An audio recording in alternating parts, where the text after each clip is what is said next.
Bom, pessoal, muito bom dia a todos. Vamos dar início então a mais uma reunião semanal. Hoje é segunda-feira, dia 28 de agosto de 2023.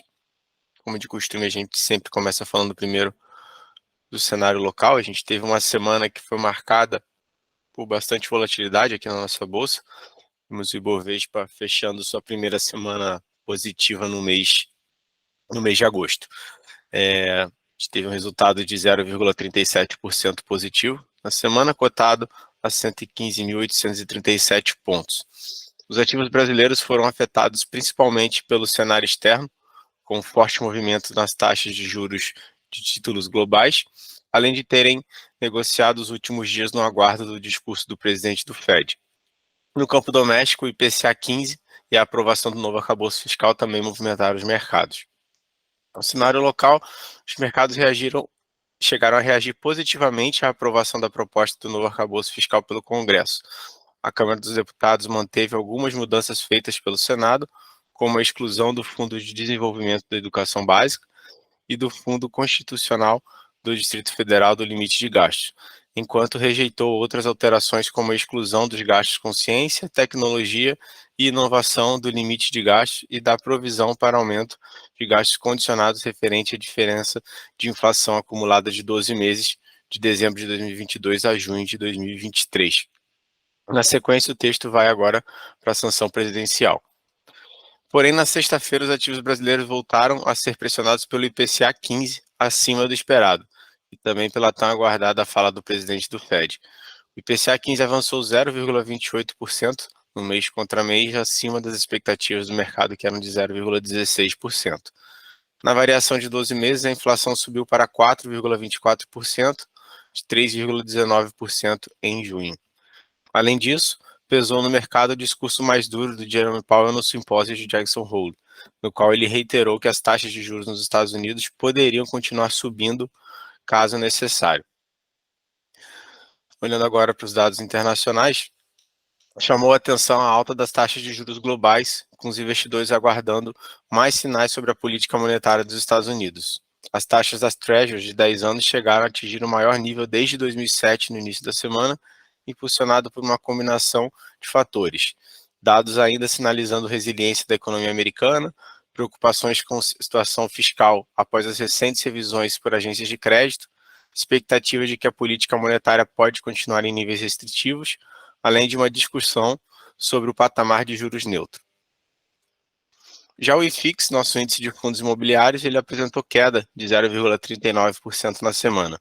Os FIIs de papel integrantes do IFIX tiveram desempenho médio de menos 0,07%, enquanto os FIIs de tijolo tiveram uma performance média de menos 0,49% na semana.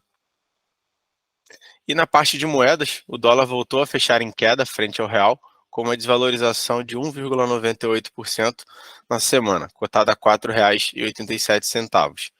Já o índice DXY, que representa a variação do dólar frente a uma cesta de moedas, apresentou ganhos com alta de 0,73% na semana. No mundo das criptos, após uma semana conturbada, na última semana os principais criptomoedas fecharam em queda. Bitcoin recuou 0,45%, cotado a 26 mil dólares, e o Ethereum recuou 1,75%, cotado a 1.646 dólares. Vou chamar agora o Thiago Tavares, então, para comentar um pouquinho da curva de juros para a gente. Bom dia, Thiago. Bom dia, Gustavo. Bom dia, pessoal. Estou dando sequência ali. A gente teve aí uma interrupção na escalada dos rendimentos ali dos títulos do Tesouro Americano, igual o Gustavo comentou agora há pouco, né?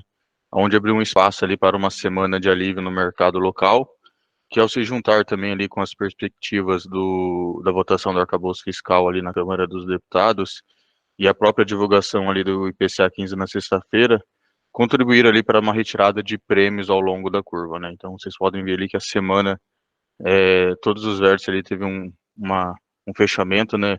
O DI 24 ali teve uma queda de 0,2%, o DI 25 0,14%, o DI 27 teve uma queda de 1,06% e o DI 29 1,29, né? Então, após essa longa sequência ali de altas nas taxas locais, os investidores ali eles aproveitaram o ambiente externo mais calmo para realizar o lucro, né? Então, um dos alívios ali observado no mercado americano de juros, ele foi propagado ali para o ambiente global das taxas, ali onde foi provocada ali uma ampla retirada nos prêmios de risco embutidos nas curvas ao redor do mundo, né? No Brasil, os juros fecharam em queda firme, com alguns vértices da curva ali chegando a exibir recuo ali de aproximadamente 0,5 pontos bases, né?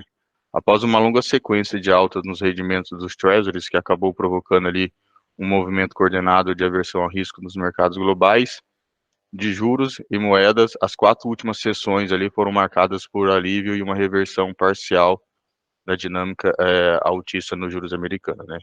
Aqui um ponto bem importante aqui, alguns participantes do mercado, eles relataram que a possibilidade de um pagamento maior ali de dividendos pela Petrobras poderia contribuir para o fiscal, aonde que o próprio BTG também reforçou a sua visão otimista ali para a companhia, e segundo o banco ali, o rumor teria contribuído para uma retirada adicional dos prêmios de risco na curva também, né? Já na sexta-feira ali, os juros futuros fecharam o pregão em alta e assim diminuir a intensidade na queda semanal, né? Um dos motivos ali foram os dados do IPCA 15, acima das expectativas do consenso do mercado, ainda que a abertura do indicador tenha trazido ali uma composição benigna, os números, na visão de alguns analistas, esfriaram as perspectivas de que o Banco Central venha acelerar o ritmo de cortes dos juros no curto prazo, o que se traduziu em uma recomposição de prêmios na parte curta da curva.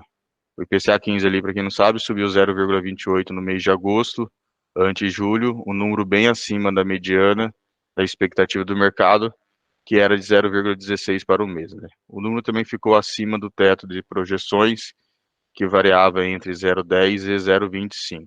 No acumulado ali de 12 meses, o indicador anotou uma alta de 4,24%, né?